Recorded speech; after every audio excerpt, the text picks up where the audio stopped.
लेके चटाई चला छत पे बिछाई काहे ऊना होई। लेके चटाई चलो छत पे बिछाई काहे ऊना होई। हमके तो लगी ना ऊँघाई ये रहनी जबले ऊना होई। हमके तो लगी ना ऊँघाई ये रहनी जबले ऊना होई। ना होई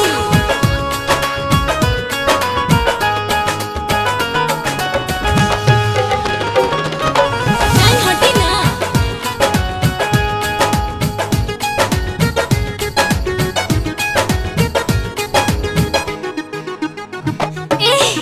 सटल पे देह राजा लस लस करी जी। एही से तो कहतानी अभी नहीं धरी जी। पाउडर लगाला गोरी सुखली पसेनावा फिर नहीं दोसर कवनो करबू कले मावा। आजू के काम राजा छू के चलाली बातें उहना होई। गर्मी से गीला भइल चादर हटाई सैया उहना होई।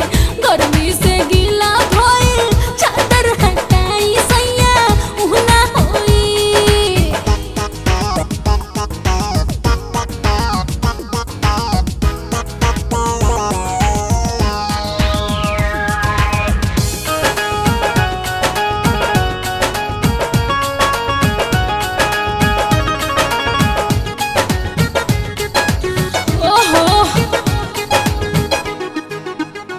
सुनी ना पंखा के हवा जैसे लगता गलूती।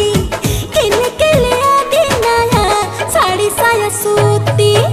तोहरा लकीन देहब सगरो दुकान हो। अजुबाली रात बाकी करना जियान हो। छुए द कलाई धीरे धीरे सहलाई काहे ऊना होई। गर्मी से गीला भइल चादर हटाई सैया उहना होई। हमके तो लागी ना ऊँघाई ये रहनी जबले ऊना होई।